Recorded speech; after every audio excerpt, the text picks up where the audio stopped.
Hello, this is Harry Hawk, and this is Youtubular Conversations, another great episode. And, well, if you didn't know it, this episode is being live streamed. That means if you're watching on April 12th at 9:45 a.m. Eastern Standard Time, you will be watching this live. If you're on my blog talking about everything, I have a YouTube live page where whenever I'm streaming live, my video will appear. And then it also appears on YouTube, of course, as a live channel. And this is just an experiment.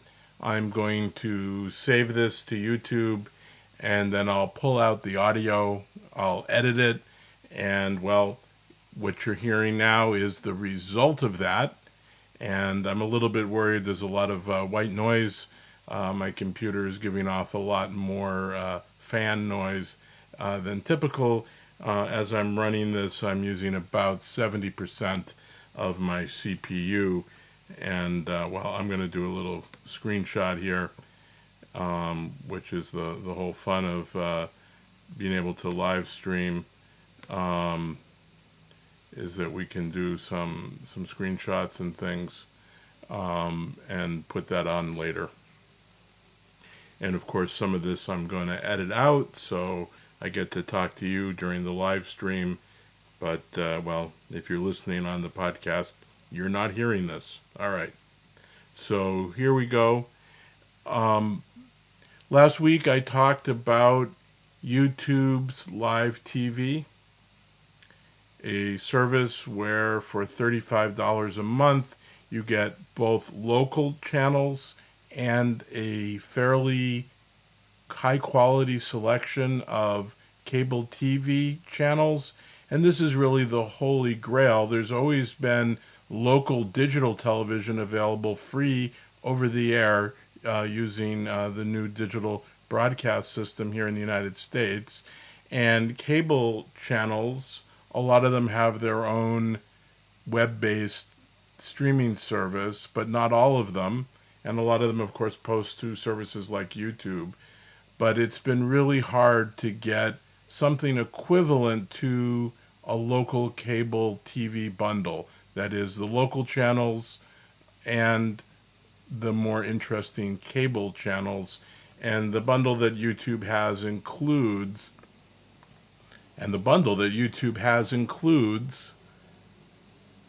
ESPN and a bunch of others, and there's even add-on extras like an $11 option for Showtime and a $15 option for some additional soccer coverage. So, and I imagine they'll add more. But one of the questions I have had about the service was YouTube Red. They've indicated that it included access to the premium Red programming.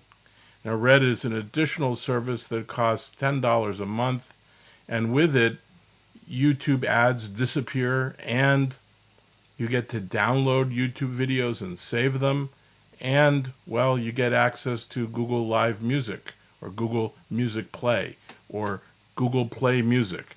I never can keep that straight, but you get all of that for $10. With the $35 option,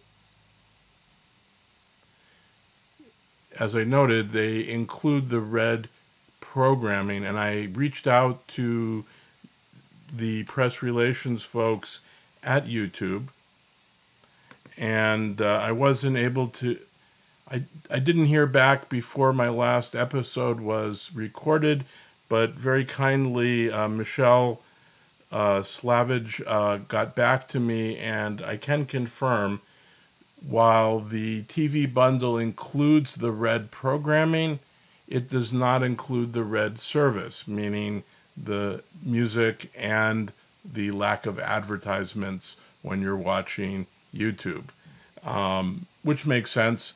They certainly want to promote their premium content. That makes sense. They certainly want to promote their premium content. For myself, I would rather have a bundle that was around $25 a month, included some of the TV and none of the sports and YouTube Red. That would be perhaps something I would spend $25 on. Anyway, your mileage may vary there. There's other interesting news this week from YouTube. YouTube megastar PewDiePie, or Felix, has announced that he is creating a channel on Twitch. Twitch is a gamer network for the most part. It's a live streaming network. YouTube had tried to buy them at one point, but wasn't able to come up with a winning bid. And so as one of the primary competitors to YouTube, having their largest star, so to speak, their biggest creator, head over to Twitch may or may not be a risky proposition for both parties. It certainly might help or hurt both of them. I can imagine it is an opening for PewDiePie to indicate he isn't bound to just one channel. If you don't know, there has been a lot of controversy over some of his humorous material. The point is, in this world of alt-right and super authentic content where anyone can say anything, which is a free speech ideal I certainly endorse, a lot of PewDiePie's humor, which evolves around Hitler memes and other such things, has come into a lot of condemnation from the media and from private sources. He released a tongue-in-cheek video saying that he was going family-friendly so that he could avoid monetization penalties. Many months ago, YouTube implemented a system simply telling the creators that not everything that they record will be monetized.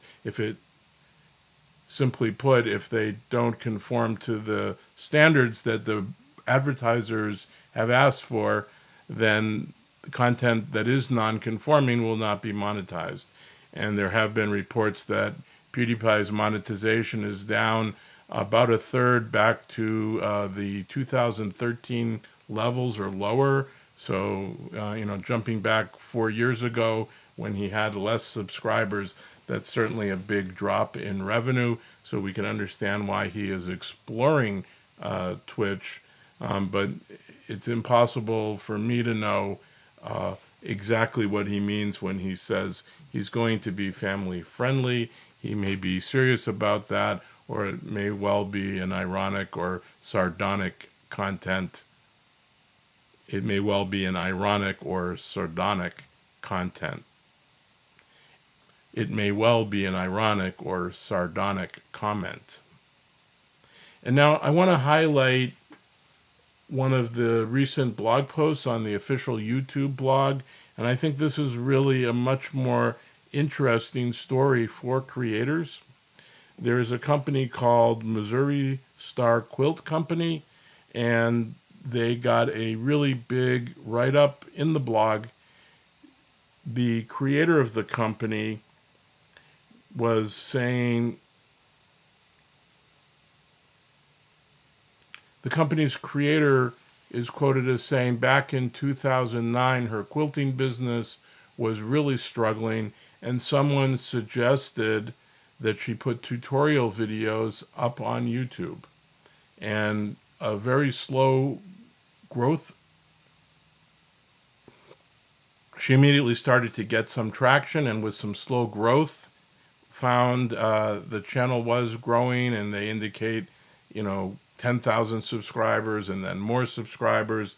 Today, the channel has over 380,000 subscribers, and her business is said to employ over 400 people back in her hometown in Missouri, and that there are 14 stores there that she's involved with, I guess selling different aspects of quilting and quilting supplies and quilts and so forth. But to me, this is the great example of inbound marketing, content marketing, really putting out high quality content and letting that content speak for itself. And there is a little video here. I'm going to play just a little bit of it for you. Hi, I'm Jenny from the Missouri Star Quilt Company. You may know me from our easy-to-follow quilting tutorials online, but there's so much more to us than just great ideas and fun patterns. Did you know we're also a quilt shop? But not just any shop. We have the largest selection of pre-cut fabrics in the world, both online and at our... Sorry about that.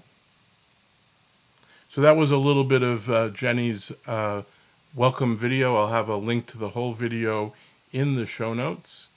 And again, I just think it's a really interesting and well documented use case for brands on YouTube, sharing information, giving value. I'm looking at Jenny. She's a very friendly looking person, but she certainly does not look like a typical YouTube creator. And by that I mean she's not 14 or 15 or 18 or 21. I'm going to guess she's a little bit older than that. And my point being is that there really isn't a typical or normative YouTube creator. A YouTube creator can be anybody, anybody who's out there who's looking to provide high quality information, entertainment or more. And so I definitely urge you to check out the Missouri Star Quilt Company.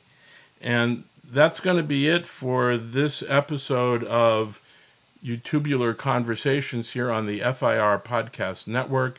I definitely recommend you check out the network at firpodcastnetwork.com and that you check out many of the other great channels on the network. I especially recommend you check out Digital India, a great way to learn about one of the largest digital markets in the world. They cover digital marketing, and it's also a good tutorial often on topics that you may already know a little bit about, but they go into great detail and they certainly stay on trend. And so it's a great way to keep in touch with evolving standards as well. This is Harry Hawk, and you have been listening to Youtubular Conversations. I hope everybody has a great week. Bye-bye.